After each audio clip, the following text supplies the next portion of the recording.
Bonsoir à tous et à toutes. Bienvenue dans Entre deux News, votre émission quotidienne de débat, d'analyse et de décryptage de l'actualité socio-politique. Ce soir, deux sujets brûlants dominent l'actualité. Dans la première partie de cette émission, le retour surprise de Dr Boga Sarko-Gervais à la tête de la FIDOP, entendez, Fondation internationale pour les droits de l'homme et de la vie pacifique, dans un contexte sociopolitique tendu à l'approche de la présidentielle ivoirienne. Une décision qui suscite interrogation, adhésion, mais aussi division. Dans la deuxième partie de cette émission, le report au 14 juin prochain de la grande marche du PDCI-RDA en soutien à la candidature de son président et candidat désigné à la présidentielle, Tidjane Thiam, une marche initialement prévue pour ce 11 juin repoussée pour cause d'échange avec les autorités ivoiriennes. Nous en parlerons. Bonsoir à vous, Dr Boga Sarko. Bonsoir, cher ami. Merci d'avoir notre invitation. Mais c'est moi qui remercie Reflet TV pour l'honneur que vous nous faites de mettre notre sujet, notre organisation à la une de ce débat. J'en suis honoré et je vous remercie. C'est nous. Avec vous ce soir, trois consultants. Eric Bayala, journaliste, analyste. Bonsoir Eric Bayala. Bonsoir Cédric. Gaël Akwa, bonsoir. Bonsoir. Analyste sociopolitique. Et puis Dr Daouda Ouattara, bonsoir. Bonsoir. Analyste politique également. Dans la deuxième partie de cette émission, nous serons rejoints par Michel Beta, journaliste et DG du quotidien Le Bélier. Tout de suite, place au premier sujet de cette émission. Retour de Dr Boga Sarko-Gervais à la tête de la FIDOP. Un retour qui suscite beaucoup d'interrogations. Tout d'abord, pourquoi avoir accepté de revenir à la tête de votre organisation que vous avez, dirais-je, abandonnée? Oui, d'abord, peut-être il faut commencer par le commencement. Pourquoi avais-je donc décidé de partir? J'ai eu l'honneur de créer donc cette organisation le 1er avril 2009 et je l'ai présidée pendant 15 ans. Je rappelle à tous les téléspectateurs que je suis engagé dans les droits de l'homme depuis mes classes estudiantines, il y a de cela 30 ans, c'est-à-dire en 1994. Et donc, j'ai fait un peu les organisations, la LIDO, la PDH. J'ai été moi-même membre de la Commission nationale des droits de l'homme de Côte d'Ivoire avec Mme Vaudier comme présidente. J'en étais le secrétaire exécutif. Et puis, c'est comme cela qu'il y a 15 ans, j'ai eu l'idée de créer la structure. En 2 secondes, je vous dis quelle est la différence entre la FIDOP et la LIDO et les autres que j'ai pratiquées. Sauf qu'à la FIDOP, nous mettons l'accent sur les violations des droits de l'homme causées par les hommes politiques. Cette précision est importante parce que très souvent, on me voit plus dans le milieu politique qu'autre chose. Mais c'est pour ça que j'ai créé la FIDOP. À l'origine, c'était la Fondation ivoirienne pour l'observation de la vie pacifique de la société et de la classe politique. Donc, quand je crée cela, je me dis, bon, nous critiquons toujours les hommes politiques. Ils veulent s'éterniser au pouvoir. J'ai créé la structure, je l'ai présidée pendant 15 ans. Voilà, je pense que le moment était venu pour moi de rendre le tablier. Donc, quand je reviens d'exil, le 9 juillet 2021, on voulait renouveler les documents de la structure pour postuler à des demandes de fonds, à des bailleurs internationaux. Et à la préfecture, on nous dit qu'à cause de la guerre, tous les documents ont disparu et que la FIDOP n'a plus de documents juridiques. À ce moment-là, en tant que bon élève républicain, on va refaire les dossiers pour reconstituer une nouvelle structure. Et officiellement, notre dernier récépissé date du 2 février 2023. Et donc, quand je suis porté à la tête de la structure, à nouveau, mon mandat court jusqu'au 2 février 2026. Mais en tant que je connais la structure, quand je fais le bilan, ça fait 15 ans. Et l'année dernière, en 2024, on a célébré un jubilé pour mes 30 ans d'engagement dans les droits de l'homme et mes 15 ans à la tête de la FIDOP. Et donc, j'ai décidé officiellement de partir.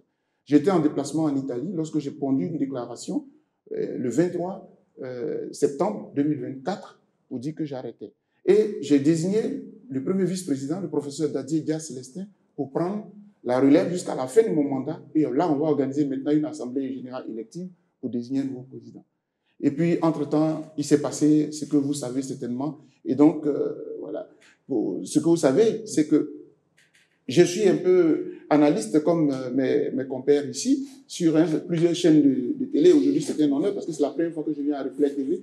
Je salue au passage ma sœur et amie chérie Bali qui est toujours ici avec vous. Et donc, voilà. Mais les dernières semaines, pour ne pas dire les derniers mois, mes partenaires de votre chaîne concurrente, de NCI, ont pris l'habitude de me contourner et d'inviter directement mon secrétaire général sur le plateau. J'ai toléré une fois, mais il faut être honnête, quand il est invité, il m'informe. Mais pendant que vous n'étiez plus à la tête de l'organisation. Tout à fait. Donc, j'ai demandé ma démission, je suis président d'honneur. Et le président, par intérim, s'appelle professeur Dadier Dia Célestin. C'est pas à moi qui devais adresser les autorisations, mais il y a un président par intérim. Le problème, c'est quoi? Ou bien vous connaissez Dr Boga parce que vous êtes habitué à lui, vous lui passez le coup de fil. En ce moment, il informe le président par intérim, et ainsi de suite. Vous savez, même en tant que président d'honneur, quand je pars à des missions au nom de la structure, le président par intérim, c'est lui qui me donne mandat, puisque c'est lui qui est à la tête désormais. Voilà. Et en plus, pour tout vous dire, il a été mon professeur à l'université, ce monsieur-là. Et donc, pour vous dire combien de fois je ne peux pas marcher sur le président par intérim, faire ce que je veux. Sauf que le secrétaire général n'a pas... on est passé directement outre les responsables pour contacter le secrétaire général. Une fois, j'ai toléré. Je dis, bon, on ne peut pas faire la politique de la chaise vide. On participe, donc vas-y, je lui donne les grandes lignes. Il s'est débrouillé. Première fois. Deuxième fois. La troisième fois, je pensais que c'était de trop. Et c'est comme cela que nous avons décidé. Je dois vous dire très honnêtement qu'il y avait 2 mobiles. Le premier mobile, c'est que quand la prestation de mon collaborateur, par rapport à la ligne, j'avais quelques réserves. Mais et le deuxième mobile, c'était donc le dysfonctionnement de NCI. Pour ce qui est de ce que je peux reprocher à mon collaborateur, mais ça se gère en interne. Vous avez un collaborateur, vous l'avez envoyé en mission. Si la mission n'est pas bonne ou bien elle est bonne, vous réglez ça en interne. Ça n'a pas bien sorti en public. Mais ce que j'ai déploré, c'est le fonctionnement de nos amis et partenaires. Et c'est ce que j'ai décrit. Nous avons conduit donc une déclaration signée. Et puis, là, c'était signé par moi, mais sous mandat de mon vice-président par intérim. Bref. Bien, et à la grande surprise, hein, vous êtes de retour à la tête de l'organisation. Oui. Une décision aussi qui divise. Hein. D'aucuns parlent de l'absence des démocraties en interne et que c'était disons, un plan déguisé. Non, mais les gens, moi je pense que en tant que journaliste, si vous suivez toujours la ligne des structures, comme ce soit ACI, par exemple, je connais plus Chéri, c'est pour ça que je parle d'elle, excusez-moi, mais parce que voilà, je la pratique aussi, on a les mêmes organisations et tout ça. Il faut rentrer dans le fonctionnement pour comprendre. Regardez ce que je vous dis là, c'est tout à fait clair. J'ai un mandat qui court jusqu'au 2 février 2026. Je l'écoute et je donne la responsabilité à un vice-président. Donc, il est le responsable. Ce n'est pas le secrétaire général qui est le responsable. Adressez-vous à lui. Et quand ça s'est passé, le secrétaire général m'a répondu en disant que oui, mais le président est parti, donc on ne fait pas tout et n'importe quoi, même quand le président n'est pas là. Et donc, c'est comme ça que toutes les FIDOC, parce qu'en dehors de la Côte d'Ivoire, j'ai 12 représentations à travers le monde, au Canada, aux États-Unis, etc. Chaque 2 mois, j'y vais à leurs invitations pour animer des conférences et tout. Tout le monde était réuni et tout le monde a conduit une motion pour demander au président, on va couper court à tous les débats, revenez pour terminer votre mandat. Et puis après votre mandat, nous verrons. Bien. Eric Bayala. Oui, je remercie le professeur pour tenter d'expliquer, j'allais dire, le remue-ménage qu'il a eu au sein de son organisation. Tout à fait. Mais moi, je voudrais revenir un peu sur la déclaration qui vous remet en selle. Vous dites que, répondant à l'appel que toutes et tous m'avaient lancé. Et donc, quand quelqu'un voit cette déclaration, il semble qu'effectivement, il y a unanimité en ce qui concerne votre retour. Mais il se trouve que le secrétaire général de votre organisation, à la présence de M. Blimarus, fait partie des personnes qui refutent cette déclaration comme quoi vous êtes parti et vous revenez. Est-ce que ce n'est pas une manière en fait, de faire croire à l'opinion que vous êtes démocrate, or qu'à la vérité, vous n'en êtes pas un? Parce que selon vos textes, quand le président démissionne, à qui revient la responsabilité d'assumer? Vous avez dit, j'ai désigné. Normalement, ce n'est pas à vous de désigner qui vous succède. Il faut que dans le fonctionnement de votre qu'on appelle, organisation, les textes prévoient automatiquement celui qui doit assumer la responsabilité en cas d'empêchement ou bien de démission du président. Mais je vous ai écouté à plus de 5-6 fois, j'ai désigné, j'ai désigné. Or, si les textes sont clairs, quand vous partez, le mécanisme se met automatiquement en place. Mais quand vous dites j'ai désigné, je crois nettement que est-ce que M. Blimarus n'a pas le droit de s'inquiéter à l'idée de savoir que vous êtes parti sans partir? Très bonne analyse, sauf qu'il y a même quelques failles à l'intérieur. Je suis désolé, mais peut-être que vous n'avez pas vu les textes de la structure. Non, mais je pense que justement, c'est pour ça que je voulais poser la question. Tout à fait, tout à fait. Alors, premier point, le secrétaire général Blimarus, personne ne peut me mettre en palabre avec lui parce que je suis son dévancier, je suis son encadreur. C'est un thésard. Il est en thèse de doctorat Et je travaille beaucoup avec lui. Il travaille justement sur la question des droits de l'homme. Et voilà, si vous voulez, c'est un peu mon disciple aussi. Je le forme aussi un peu. Donc, personne ne peut nous mettre en parole. La déclaration dont je parle, la motion qui a été rédigée me demandant de revenir, il en est signataire. Il était là. Donc, on dit qu'il y a eu... Non, il n'y a même pas de quoi entre mon secrétaire général et moi. Vous savez, quand vous avez des étudiants, ou bien vous avez des apprenants, on peut commettre des erreurs, on peut faire des fautes, mais il faut toujours avoir l'humilité de dire, ici, c'était un peu trop politique, ou alors ceci ou cela. Donc, sur ce point, vous allez prendre la motion qui a été publiée, c'est même quelque part, il y a une phrase qui dit, y compris le secrétaire général. C'est-à-dire, à l'unanimité, on a adopté cela, y compris le secrétaire général. Si vous l'avez sous les yeux. C'est là le problème. Cette motion a été rendue publique par vous-même. On se demande est-ce qu'il n'y a pas de compétence. Non, c'est pas signé par moi. C'est signé par le président par intérim. C'est lui qui a présidé la séance. Je dis rendu public. Pas lui-même. C'est lui. C'est par vous que nous avons tous appris. Hein, ah non. Non, la motion n'a pas été signée par moi. Mais en tant que journaliste, ça se trouve sur les réseaux. Si quelqu'un peut téléphoner, ouvrir tout de suite. Non, professeur, je pense que vous n'avez pas peut-être saisi. Hein. Oui. Vous dites que dans la déclaration, c'est mentionné, y compris le secrétaire général. Oui. Pourquoi cette spécification? Oui, pourquoi ce n'est pas précisé, y compris le vice-président, y compris le trésorier, y compris le secrétaire à l'organisation, et on fait référence exclusivement au secrétaire général qui se trouve être celui qui aujourd'hui manifeste son mécontentement. Mais c'est justement pour vous répondre, pour répondre à tous ceux qui peuvent penser que le secrétaire général était opposé. C'est pour cela que tous ceux qui ont participé à la réunion, le PV est là, il est rendu public, vous n'avez qu'à regarder. Et M. Marius Bly, qui est en ce moment en déplacement à Mans, avec qui je parlais avant de venir à cette émission, on n'a pas de problème. Donc, vous dites que ça, c'est un détail qui est réglé. La deuxième chose, quand je prends, vous savez, c'est ça aussi, l'intellectuel, il est prévoyant. Quand je signe pas ma démission, c'est ma suspension. C'est écrit noir sur blanc. C'est parce que j'ai un peu envisagé tout cela. Mon mandat court. Je l'ai suspendu.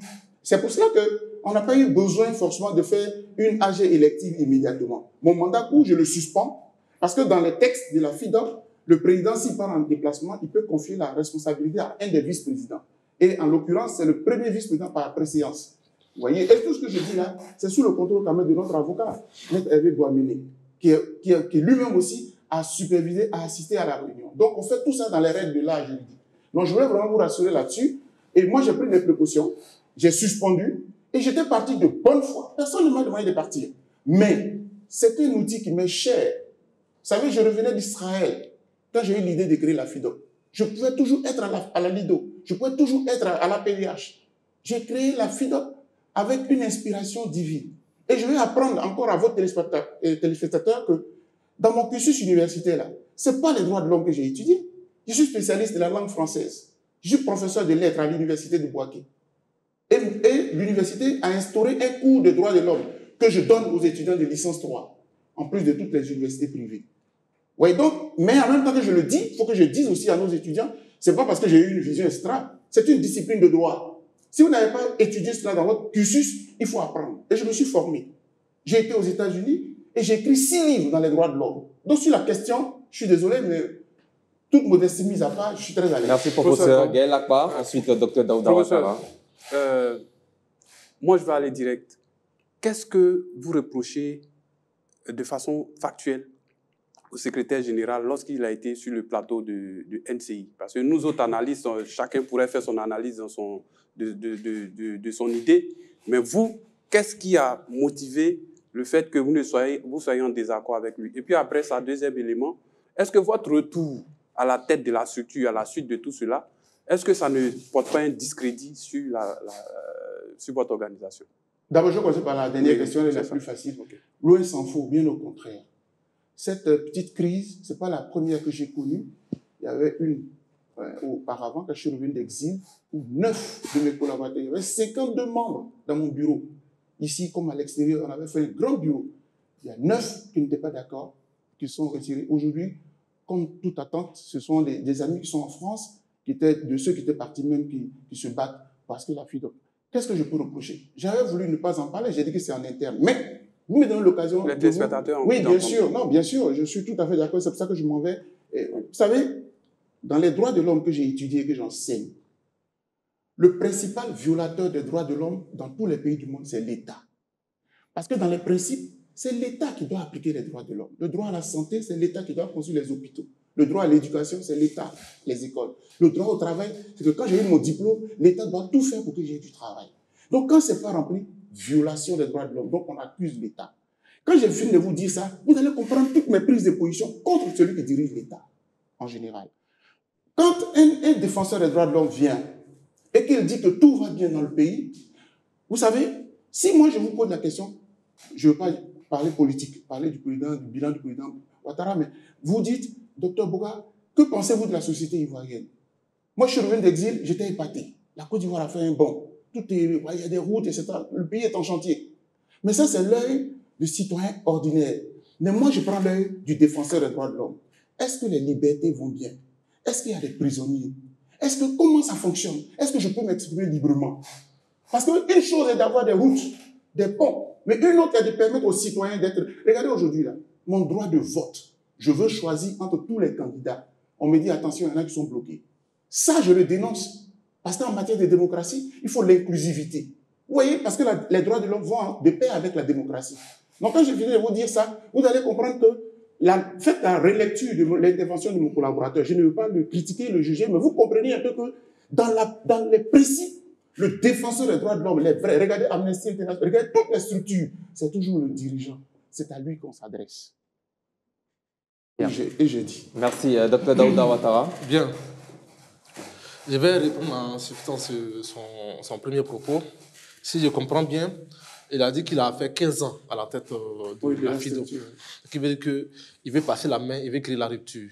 Bon dirigeant, ça c'est à saluer. Merci. Maintenant, le deuxième motif, si j'ai bien compris son propos, c'est non-respect de la hiérarchie de la part du secrétaire général. Oui, donc de la part de nos amis. Oui. Du secrétaire général. Oui. Voilà, de façon précise. Bien, quand vous confiez une structure ou bien une entreprise à une équipe, c'est avec la confiance. Souvent, vous avez 15 ans à la tête de la structure. Eux n'ont pas cette expérience-là.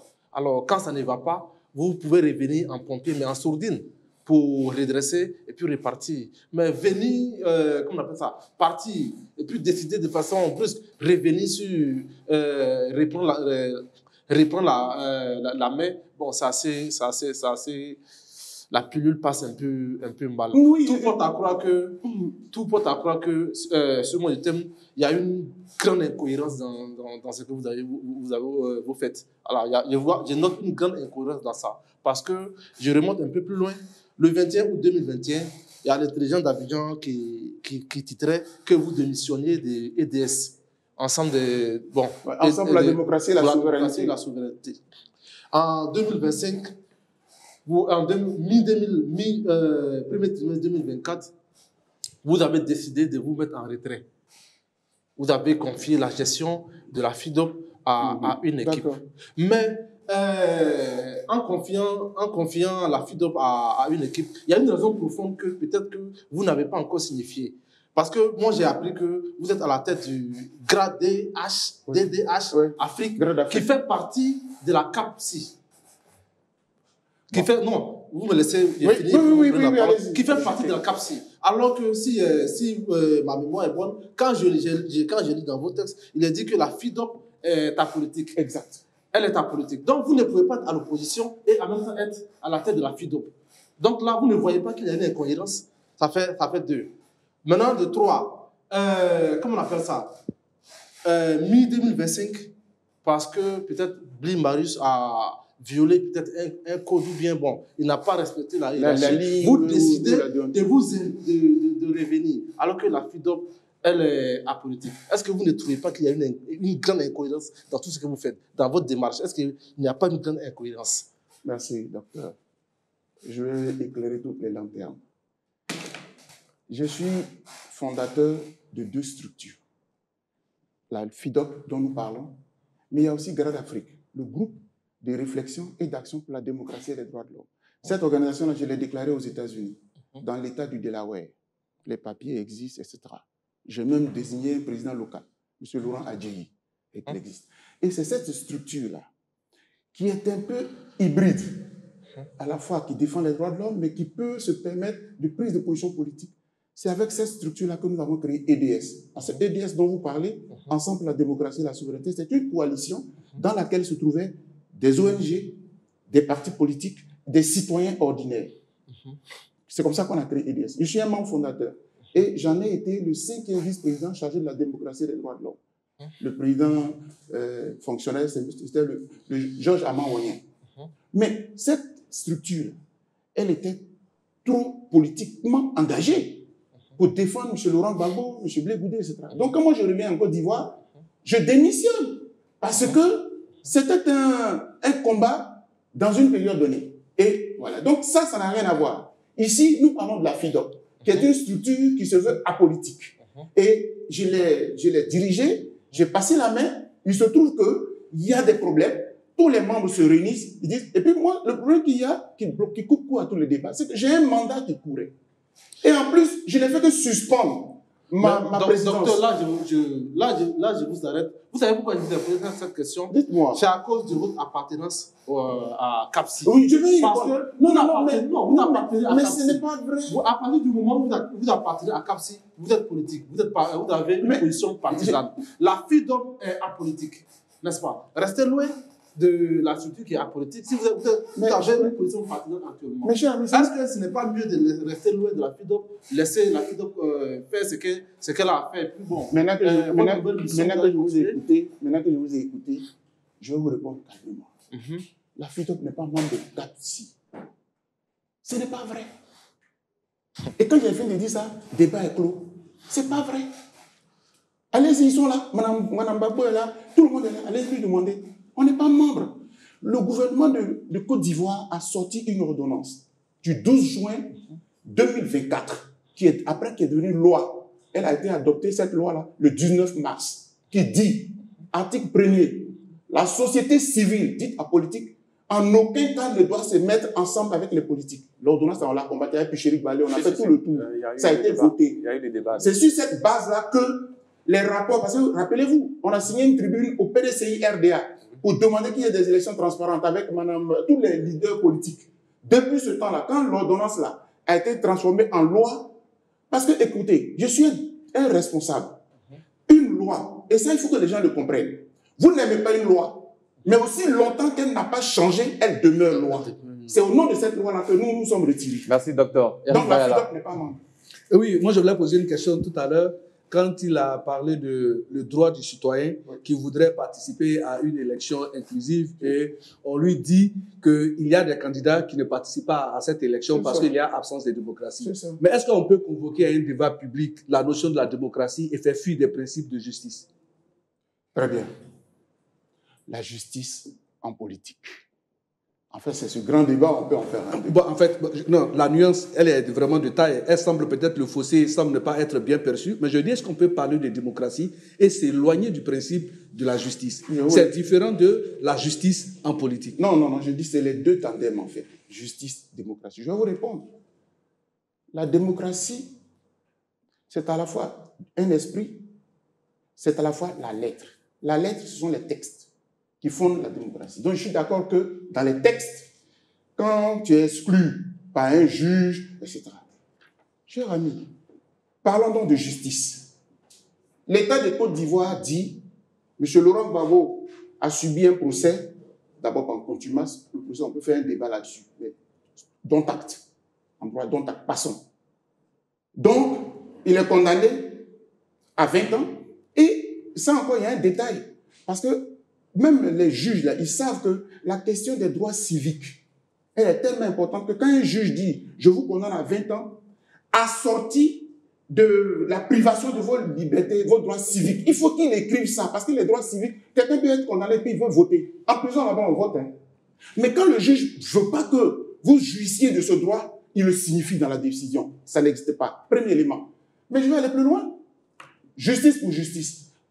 Nous, on a signé des accords. La justice de Côte d'Ivoire me condamne à 20 ans. Mais quand je saisis une justice supranationale, comme quand on va à la CPI, qui est une juridiction supranationale, et quand elle sort, la juridiction en question, c'est la Cour africaine des droits de l'homme et des peuples. Elle dit, en 2020, en septembre, elle sort un arrêt pour dire, les messieurs appelés Laurent Gbagbo et Guillaume Soro, remettez-les sur la liste électorale. Où est le droit en ce moment? Et mon pays répond, non, nous sommes un pays souverain, nous n'allons pas appliquer cette décision. Mais c'est du droit. C'est pour cela que nous considérons que la question de certaines personnes qu'on a radiées ne relève même plus du droit. Ça relève carrément du politique. Merci, docteur. Oui, on prendra malheureusement une dernière question. Le temps a été épuisé, mais on ne pourra pas répondre. Docteur, vous allez répondre rapidement en 1 minute à sa question. Allez-y rapidement. Je vais sortir un peu de... Mais on reste toujours à la société civile. On a l'impression qu'on n'a pas de société civile forte en Côte d'Ivoire. Alors que la société civile doit être le contre-pouvoir face aux politiques. À ce moment, quel commentaire pouvez-vous faire là-dessus? Non, le commentaire, c'est que notre société, la démocratie... Je complète qu'on a l'impression que tout le monde est encarté. Chaque parti politique appartient, chaque société civile suit forcément un côté politique. Voilà, donc qu'est-ce que vous pouvez dire? Bon, ça fait un deuxième élément après, mais bon. Moi, je voulais vraiment vous dire, quand vous comparez avant l'AES, prenez le Mali, le Burkina, le Sénégal. Voici des pays où la société civile est beaucoup plus forte par rapport à nous. Nous, on est encore un peu en retard. Notre peuple n'est pas encore assez. Vous regardez les Sénégalais. Abdoulaye Wade, il a voulu faire un 3e mandat. Mais les Sénégalais qui sont un peuple d'un point de vue politique et démocratique un peu avancé, ils l'ont battu dans les urnes. Le débat est clos. Les Ivoiriens, on n'est pas encore arrivé à ce stade. Et ce travail-là, c'est quoi? C'est à vous et moi. Si nous sommes là à parler politique, à parler de soutien, mais nous ne disons pas. Parce que moi, je rêve d'une Côte d'Ivoire de demain. Nos aînés l'avons passé. Hein. C'est nous qui allons demain diriger la Côte d'Ivoire. Il faut que notre peuple soit aguerri. Il faut que notre peuple soit mûr. Merci. Que, voilà, merci, docteur. Je voulais juste rappeler la décision qui a été prise.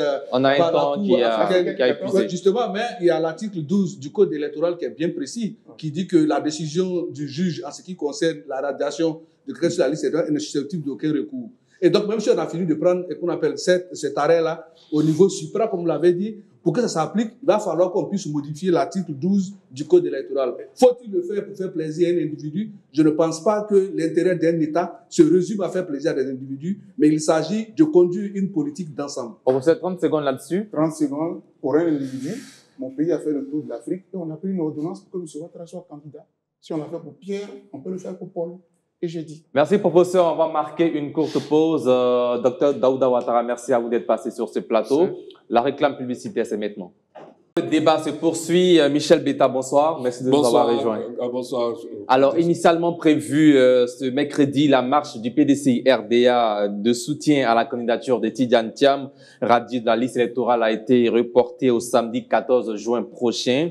Une décision stratégique selon la direction du parti qui appelle ses militants à rester mobilisés. Reportage. Le Parti démocratique de Côte d'Ivoire, PDCI-RDA, a annoncé ce mardi 10 juin 2025 le report de la marche initialement prévue ce mercredi. Cette manifestation visait à soutenir la candidature de Tidjane Thiam et à protester contre sa radiation de la liste électorale. Une nouvelle date a été communiquée par la direction du parti. À la suite de nos entretiens avec l'autorité préfectorale du département d'Abidjan, ce mardi 10 juin 2025, la grande marche de soutien à la candidature du président Tidjane Thiam et de protestation contre sa radiation de la liste électorale est reportée au samedi 14 juin 2025 à 8 h, suivant le même itinéraire qui part de l'espace Sokosé aux 2 plateaux dans la commune de Cocody, au siège central de la commission électorale indépendante. La direction du PDCI appelle militants et militantes et sympathisants à demeurer mobilisés.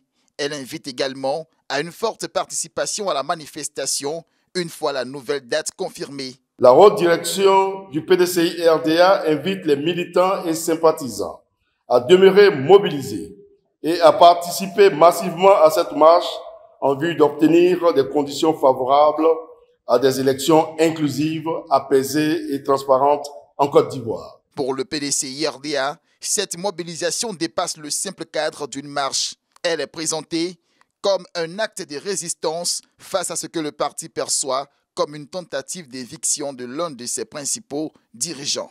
Il y a une question à Michel Betta. Que symbolise cette mobilisation autour de la radiation de Tidjane Thiam?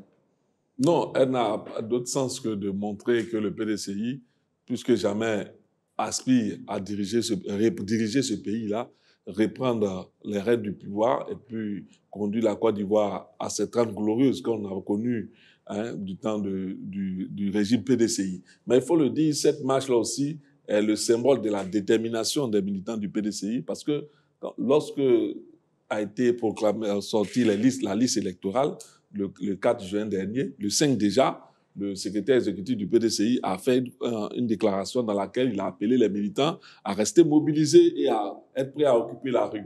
Et voilà, ce test d'occupation de la rue-là se décidera certainement le 14 juin prochain, samedi précisément. Et voyez-vous, cette marche-là, ça montre un peu une certaine rupture dans la démarche politique du président Tidjane Thiam qui a décidé de donner au PDCI une capacité de conquérant. On avait pourtant longtemps dit que le PDCI est un parti de bourgeois, de salon, de vieux, mais cette fois-ci, le PDCI veut montrer qu'il est un parti de la rue aussi, qui peut prendre la rue pour revendiquer certaines aspirations légitimes, démocratiquement, et exprimer dans un pays où souvent les droits des militants de l'opposition sont souvent bafoués,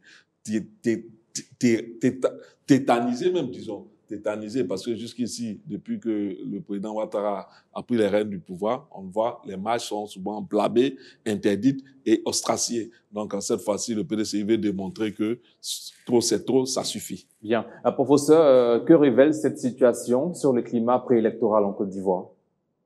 D'abord, pour les universitaires, je suis fier quand on dit professeur, mais comme chez nous, là, il y a tellement de grades, il faut dire docteur. Parce que j'ai même mes étudiants qui sont passés professeurs. Et j'en suis fier, mais je ne suis pas professeur. La marche que j'ai vue là, ce que je vois, ça me réjouit. D'ailleurs, je tenais à préciser que c'est parce que c'est à Abidjan qu'on en parle. Sinon, à Daougro, j'ai vu une grande marche qui a eu lieu à Daougro récemment. En fait, c'est tout ce que nous demandons au président Ouattara. Permettre aux libertés de s'exprimer. En Europe, là, vous savez, quand les gens ne sont pas contents, et puis ils marchent, ils s'expriment, là, ils se libèrent.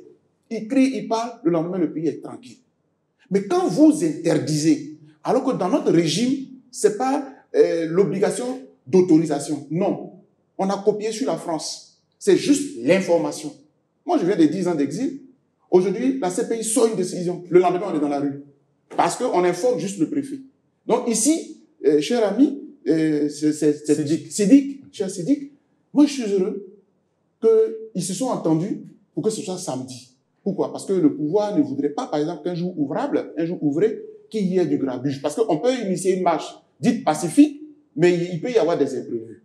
Donc moi, je salue cela, que les autorités aient permis, aient accepté que la marche ait lieu sans qu'il y ait de débat là-dessus, parce que c'est un droit fondamental inscrit dans la Constitution, article 20 de la loi fondamentale, et de deux, que les gens du PDCI aussi aient accepté les propositions de l'État. C'est ce qu'on appelle dialoguer.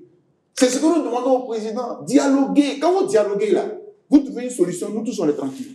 Donc, cher Sidik, ce que je peux dire, c'est de saluer le dynamisme démocratique qui se met en marche. Ce n'est pas la première marche. Depuis que le PDCI a vu le nom de son leader à dire, il y a eu plusieurs marches. Mais comme c'est à l'intérieur, on n'en a pas fait beaucoup de vagues. Et donc, celle-là, elle va avoir lieu. Pour terminer et chuter, en Europe, quand on fait les marches là, les gens voient votre capacité de mobilisation. C'est par là qu'on jauge. Vous dites, ah, mais cette affaire-là, ça intéresse beaucoup les gens et ça attire l'attention. Et la communauté internationale qui est très préoccupée, parce que nous la sollicitons beaucoup. Nous, on a saisi le secrétaire général des Nations Unies, on a saisi l'Union européenne. D'ailleurs, je vous informe que l'Union européenne nous a donné rendez-vous le lundi prochain. Vous parlez de la FIDOP? Oui, la FIDOP et la PEXI.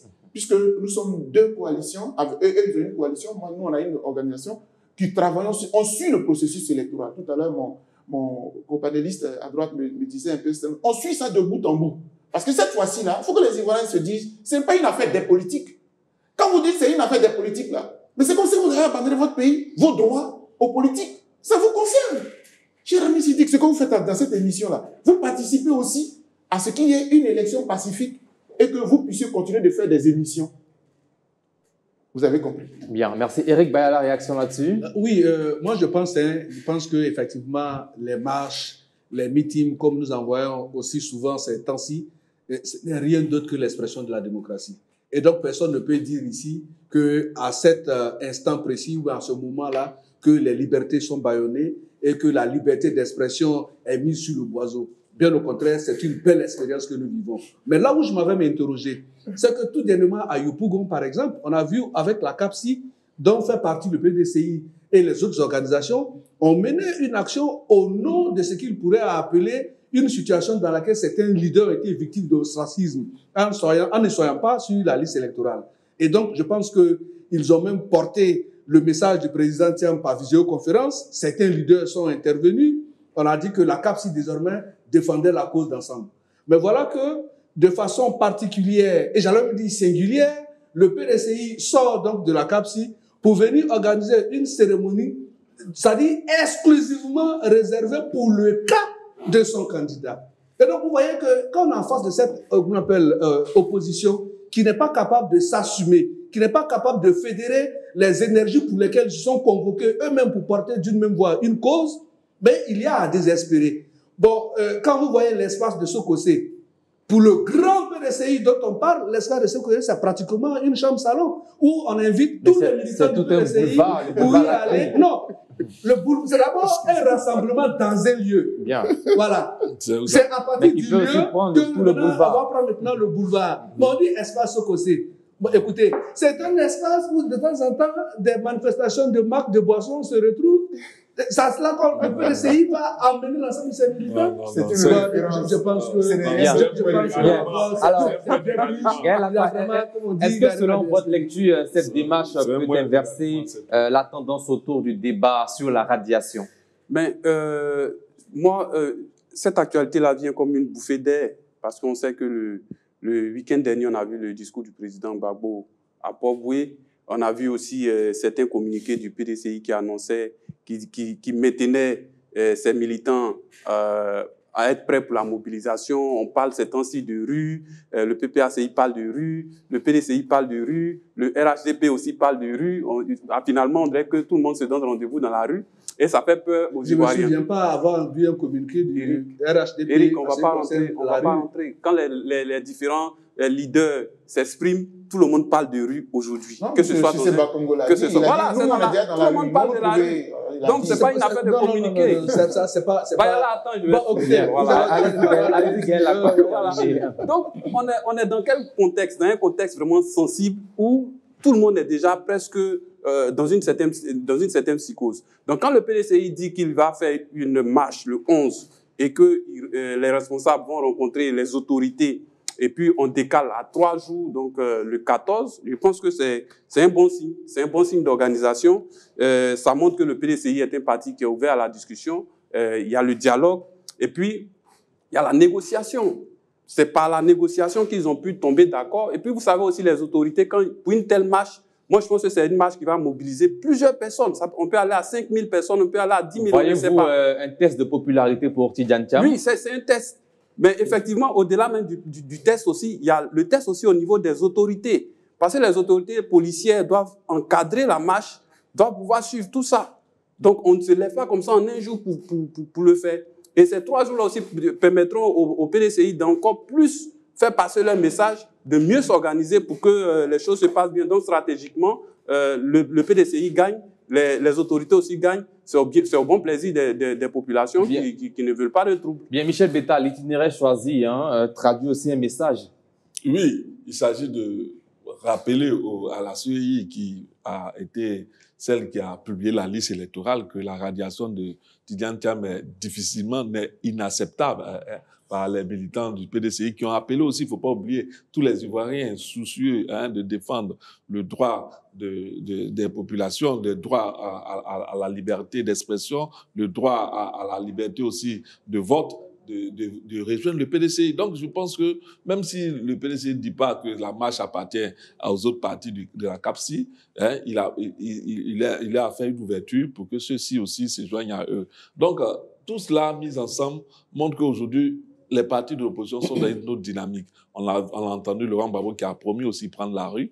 Donc, je pense qu'aujourd'hui, il appartient au pouvoir en place. C'est vrai que la rue, c'est pas synonyme de désordre, c'est pas synonyme de tout ce qu'on peut imaginer, mais ça doit interpeller le pouvoir en place pour mettre très rapidement, ouvrir la voie aux discussions, au dialogue, pour qu'on arrive à un processus consensuel. Est-ce qu'il faut craindre des débordements? Non, les débordements ne vont pas venir de l'opposition, mais il faut craindre que le pouvoir... C'est l'opposition qui sera dans les rues. Oui, mais ça ne peut pas venir de l'opposition, puisque l'opposition l'opposition, l'itinéraire est tracé. C'est le pouvoir qui pourra peut-être vouloir empêcher certains manifestants de rejoindre le lieu de la manifestation. S'il estime que le nombre est assez suffisamment impressionnant, il peut chercher à empêcher, comme on le voit souvent dans certaines manifestations, même ceux qui viennent, parce que d'aucuns viennent de l'intérieur, avec des cas. Donc souvent, on peut les empêcher même d'avoir accès à Abidjan par l'autoroute. Et tout cela, ça entraîne déjà, ça surchauffe l'atmosphère autour des manifestations et ça peut dégénérer en tout ce qu'on peut craindre. Donc, je pense que s'il appartient au pouvoir en place de permettre la meilleure circulation de ceux qui vont venir de l'intérieur, afin qu'ils puissent rejoindre le lieu de la manifestation et ensemble encadrer cette manifestation qui se veut être l'expression de la démocratie au sein de ce parti-là et au sein de l'opposition. C'est une manifestation pacifique. C'est cela même. Bien. Docteur, êtes-vous du même avis que ceux qui estiment que la radiation de Tidiane Thiam est une menace à la stabilité électorale et même celle de Laurent Gbagbo et Charles Blé Goudé? Oui, mais avant d'en arriver à cette question, je voudrais dire à mon frère que oui, c'est la responsabilité des autorités policières, des gendarmeries et tout ça d'encadrer, mais il y a aussi la responsabilité de ceux qui organisent eux-mêmes. Je me rappelle très bien quand il y a des manifestations de masse, les organisateurs eux-mêmes ont en leur sein leur propre comité de sécurité. Parce que ne l'oubliez pas, c'est nous tous là qui disons que en Côte d'Ivoire, depuis cet temps, on ne marche pas. Parce que ça aussi, c'est une réalité. Je rappelle, le 13 septembre 2024, des amis de la société civile ont voulu marcher contre la vie chère. Ils ont été arrêtés, ils ont été jugés, ils ont été condamnés. C'est récemment qu'ils sont sortis. Ils ont fait 4 mois, 6 mois. Donc, ça veut dire quoi? Ça veut dire que c'est un test pour les autorités policières, mais c'est aussi un test pour l'opposition. Si la marche est réussie, elle est sans casse, elle est tranquille, mais vous allez voir que ça va encourager l'État, les autorités à permettre d'autres marches. Mais si ce test-là, il se passe mal, et qu'on arrivait... Ce que vous dites, je ne le jette pas, hein, on a des cas où il y a des infiltrations et tout ça. Mais c'est votre propre sécurité aussi qui peut... Et puis, faire un rapport. Vous dites que notre marche a été infiltrée, nous avons arrêté tel monsieur, nous avons fait ci. Enfin, je le dis parce qu'en tant que défenseur des droits de l'homme, autant je critique le pouvoir, autant je préviens aussi, je donne des conseils à l'opposition pour que la démocratie que nous voulons là, elle s'exprime. Moi, je voudrais qu'il y ait davantage de marches jusqu'aux élections. C'est notre droit de marcher. J'ai dit article 20 de la déclaration. Et c'est le même article 20 de la Déclaration universelle des droits de l'homme qui se trouve dans notre Constitution. Maintenant, vous parlez de la radiation de M. Tidiane. Vous savez, très souvent, ce sont j'ai dit, un état de droit, le socle, c'est la justice. Si la justice ne nous protège pas, on est mal barré. Vous savez que la juge qui a rendu la décision de radiation, elle-même, elle n'avait pas compétence pour le faire. Parce que c'est une question pour la nationalité qu'elle a été convoquée. Or, la question de la nationalité ne se juge pas par un juge comme elle. C'est une question, à la limite civile, où il y a un juge qui est commis pour ça, mais ce n'était pas de son ressort. Vous voyez? Et ça, le mal a été fait. Et le monsieur a été radié. Vous savez, quand on regarde notre pays à l'extérieur, c'est la même, ça me rappelle exactement lorsque M. Ouattara était arrivé. On pensait que c'était une affaire entre nous ici, mais il venait de l'international. Il venait du FMI. Le monde entier nous regardait. C'est la même chose qui se joue aujourd'hui, où tous les braquages, jusqu'en France, des spécialistes du droit, parce que nous tous, c'est vrai on peut être juriste, on peut être défenseur des droits de l'homme, mais quand même, ceux qui nous ont formés sur les questions même de la langue, etc., ils sont quand même là-bas. Des experts, ils vont commencer à analyser ou décortiquer. Bref, moi, ce que je peux vous dire, c'est que j'ai déjà parlé de la relation de M. Soro et de M. Gbagbo, mais celle de Tidiane Thiam aussi est problématique. Pourquoi je dis cela? On sent le politique. Bon, le monsieur, il a rendu sa décision de dire qu'il n'est plus français. D'abord, quand la France accepte qu'il n'est plus français, ça veut dire qu'elle est sûre que c'est parce qu'il est ivoirien. Parce que la France, la plupart de nos États ont signé un traité international contre l'apatridie. C'est-à-dire que si tu ne veux plus être français, est-ce que je suis sûr que tu es au moins ivoirien? En ce moment, je dis OK. Ils ont dit OK. Mais s'ils ont dit OK, une juge ne peut pas lui refuser cette nationalité. Puisqu'il est sauf accent, immédiatement il est français, il est ivoirien. Elle a refusé. Deuxièmement, pourquoi on ne peut pas nous donner une RLE? Parce que si vous faites une RLE, la révision de la liste électorale, mais comme il est devenu ivoirien là, il rentre sur la liste électorale. C'est tout ça là que nous on analyse pour dire il y a anguille sous roche. Et que l'élection là, elle n'est pas inclusive. Pour chuter, moi je voudrais que le président Ouattara regarde. et que cette élection-là, qu'on aille à la fête, et que tous les candidats là, ils se présentent. Le RHDP est fort, non? Il va les écraser. Et j'ai pensé, hein. Bien. Éric Bayala. Oui, mais en fait, je pense que sur la question comment on appelle ça, de M. Tidiane Tam, je parle là sur le contrôle de celui qui a appris le droit. Et moi, franchement, le droit de l'homme, mais qui est une antichambre de la question du droit. C'est du droit. N'est-ce pas? Mais pour dire que je ne pense pas que la question soit alignée au même palier. Voilà, au même palier, parce que souvent, il y a des vérités qui mentent. Parce que le problème... Ah, c'est joli ça. Voilà, parce que le problème aujourd'hui, il ne s'agit pas de qu'est-ce qu'on doit faire pour que M. Tidiane Tam arrive à recouvrer totalement la question de la nationalité. Ici, est-ce qu'au moment où il se faisait inscrire sur la liste électorale, celui qui était récurrent ou bien qui allait le faire, en avait-il les possibilités de le faire? Jouissait-il de façon exclusive de la nationalité ivoirienne? La question est très simple. C'est non. Il avait la double nationalité. C'est la condition pour être inscrit. Donc, dès l'instant où il a la double nationalité, pendant que le principe de la double nationalité en Côte d'Ivoire, il y a des j'allais dire, c'est bien stratifié. Ce n'est pas de façon, parce que vous avez la nationalité d'un autre pays, que de facto, vous avez la double nationalité. Là, c'est faux. Et donc, le monsieur, en s'inscrivant sur la liste électorale en son temps, en 2022, il avait encore dans la poche droite la nationalité française. C'est de son propre chef, devant tout le monde, qu'il a allé relier à sa nationalité française. Et donc, les Ivoiriens ont saisi le tribunal, il a été déchu. Vous voulez qu'on organise la RLE pour lui permettre d'être sur la liste électorale. Mais non, on l'a dit clairement, il y a un agenda à respecter. C'est quand nous sommes, il y a seulement 4 jours où la liste définitive le listing électoral a été, qu'on appelle, publié. Le 4 juin. Bon, le processus lui-même, il a commencé il y a combien de temps? Oui, bien sûr. Donc, si on commence une RLE maintenant, mais c'est sûr que, de façon constitutionnelle, on ne pourra pas tenir à date. Merci, Éric Bayala. Et puis, à côté de cela, tous les différents... Même si on commence, il n'a même pas de certificat national. Merci. Allez-y, 30 secondes. On arrête un peu avec cette histoire. Non, 30 secondes, comme il m'a pris comme référence, sur la question de la RLE, la chère amie, 2020, bas en brèche, c'est ce que vous venez de dire. 2015, bas en brèche. C'était en juin qu'on a fait la dernière RLE pour une élection d'octobre. Donc, en fait, soyons cohérents. Il y a la jurisprudence. On l'a déjà fait. Pourquoi vous dites qu'on ne peut pas le faire? Et puis en plus, on a décaissé de l'argent. Notre argent, on a mis à la disposition de la CEI. Près de 27 milliards pour ça. Il a mis ça dans le budget. Donc vraiment, il y a des taux mérites contre le président de la CEI. Moi, je ne veux pas revenir là-dessus. Merci, Gaël Lakpa. Tu passes. Bien. Alors, une question pour vous. Finalement, est-ce que les rues sont les seuls espaces d'expression désormais pour l'opposition ivoirienne? Non. Il y a plusieurs... C'est le constat. Non, des meetings, des manifestations dans les rues. Si vous voulez, dans le fonctionnement des organisations, tout va crescendo. D'abord, ils font des communiqués, des conférences de presse et tout. C'est quand on finit tout ça qu'effectivement, on se retrouve à la rue. De la rue, on se retrouve sur la chaise pour la discussion. Très souvent, c'est comme ça. Michel Betta. Non, mais la rue, moi je pense qu'il faut voir la rue comme l'excès, c'est-à-dire que l'opposition arrivait à un niveau où il a excédé. Il a excédé en ce sens qu'il a d'abord adressé des courriers au pouvoir sans réponse. Au moins, même si on lui avait répondu, sans réponse. Il a adressé des conférences de presse pour prendre l'opinion à témoin.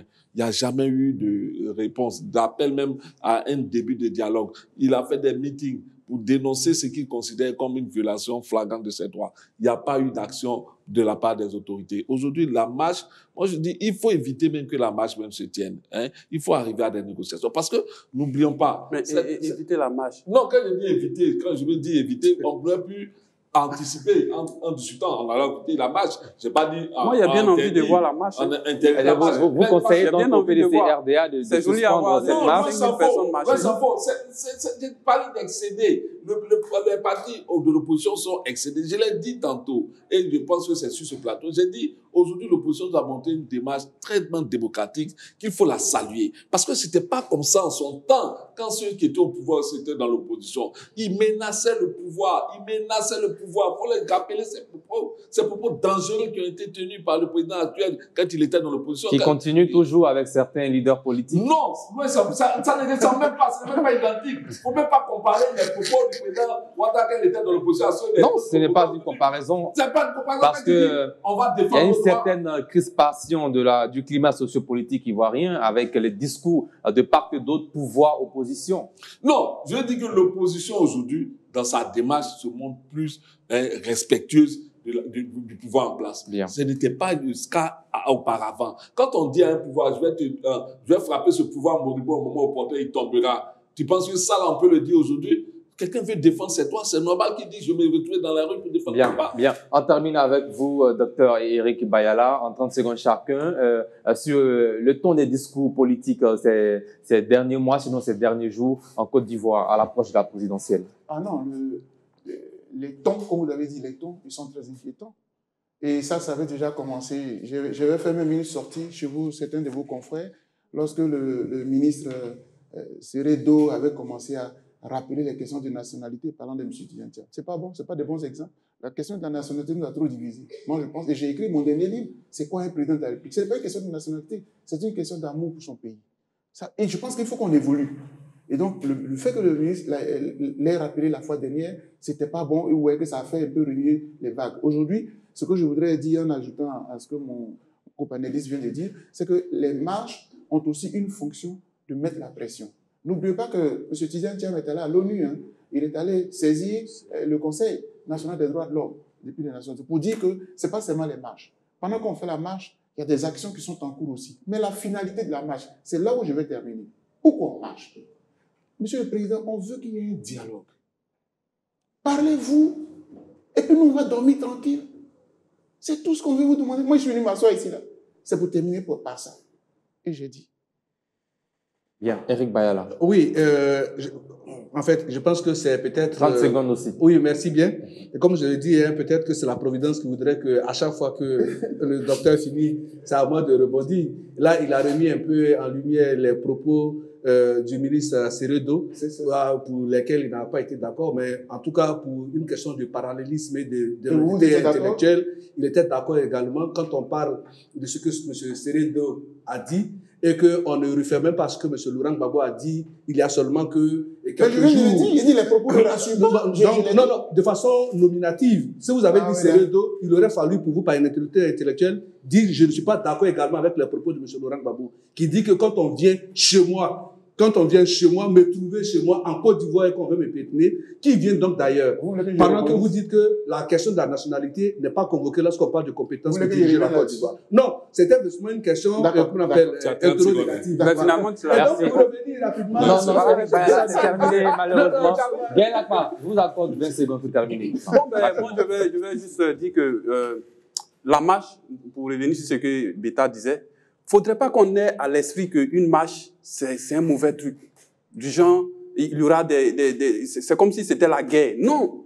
Une marche de 5 000 personnes, 10 000 personnes, bien encadrées, ça son pesant d'or. C'est ça la démocratie. Quand on verra ça en Côte d'Ivoire ici, on saura que nous sommes passés à un autre niveau. Donc, effectivement, à la fin de cette marche, on pourra savoir quelle est la force même du PDCI et de l'opposition. Maintenant, c'est devant cette force-là. Merci, Gaël. C'est devant cette force-là que sur le Merci bien. dialogue Maintenant, au carton. Si vous avez échoué, vous aurez échoué. Voilà le premier carton rouge de cette émission. On voit qu'il est prêt, Michel Beta. Carton rouge. Carton rouge, particulièrement au ministre d'État Adjumani, porte-parole du RADP, dont les propos méprisants vis-à-vis du président Laurent Gbagbo ont été tenus ce jour lors d'une conférence de presse. Et je pense que ce n'est pas de nature à raffermir le jeu politique, à rendre le jeu politique plus calme, plus serein. C'est de nature même à envenimer la situation politique. Gaël Akpa, carton rouge. Carton rouge encore, ce n'est pas la première fois que je fais ce carton rouge-là contre les violences, les menaces, incitation à la violence, intimidation sur les réseaux sociaux. Les gens sont très violents et sauvages sur les réseaux sociaux. Ce qu'ils ne sont pas dans la vraie vie, c'est ce qu'ils sont sur les réseaux sociaux. Vraiment, carton rouge encore. Que chacun mette un peu d'eau dans son vin ou bien dans son nyamakoudji.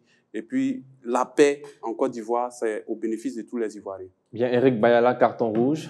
Ah oui, mon carton rouge, c'est à l'endroit de tous les hommes politiques. C'est vrai, le landerneau politique est bouillonnant, mais que ce soit les partis politiques de l'opposition ou de celui au pouvoir, chacun se bat pour le mieux-être des Ivoiriens. Il faut que cette maxime-là puisse guider les actions des uns et des autres, et que les gens travaillent à la culture de la paix. C'est vrai, on peut être dit des choses, pas dans la virulence, mais avec le temps, comme l'a dit quelqu'un dans ce pays, et avec la manière qu'il va. Je pense que ce sont des passes d'armes. Quand on a, M. Laurent Gbagbo disait qu'il ne connaît pas de boxeur qui reçoit de coups sans en donner. Parce que lui, il a suffisamment encaissé et il s'est en donné. Donc, M. Beta, ne soyez pas frustré. Si des gens ont reçu des coups, il faut qu'ils en donnent aussi. Bien, docteur Bogasako, carton rouge. Oui, mon carton rouge, c'est un peu à l'encontre du gouvernement, spécifiquement de la justice ivoirienne. Il s'est passé un fait il y a une semaine, il y a juste quelques jours à Bouaké, où je suis enseignant-chercheur. Donc, dans la prison de Bouaké, il y a nos forces de l'ordre qui sont allées, pour, dit-elle, aller chercher les armes des prisonniers, les armes blanches, etc. Il y a eu entre 5 et 6 morts. Le procureur a sorti un communiqué. Aucune compassion, aucun mot de regret. Il a juste justifié que ce sont des bandits, ils sont armés, donc on les a tués. En tant que défenseur des droits de l'homme, je le condamne et je le déplore. J'estime que nous sommes dans une république, nos vies valent. Un prisonnier, ce n'est pas un animal, c'est un être humain. Et j'ai dit. Merci. Place maintenant aux chiffres du jour. Nous sommes dans le chiffre du jour, rubrique dans laquelle nous mettons en avant des chiffres en rapport avec l'actualité nationale et internationale. Et dans cette émission, le chiffre du jour, c'est 3000. Le projet de renforcement du système éducatif de base PRSEB enregistre des progrès significatifs se rapprochant de son objectif d'offrir une école de qualité et inclusive à tous les enfants de Côte d'Ivoire. À ce jour, plus de 3000 salles de classe sont en construction dans le cadre du dit projet sur l'ensemble du territoire national.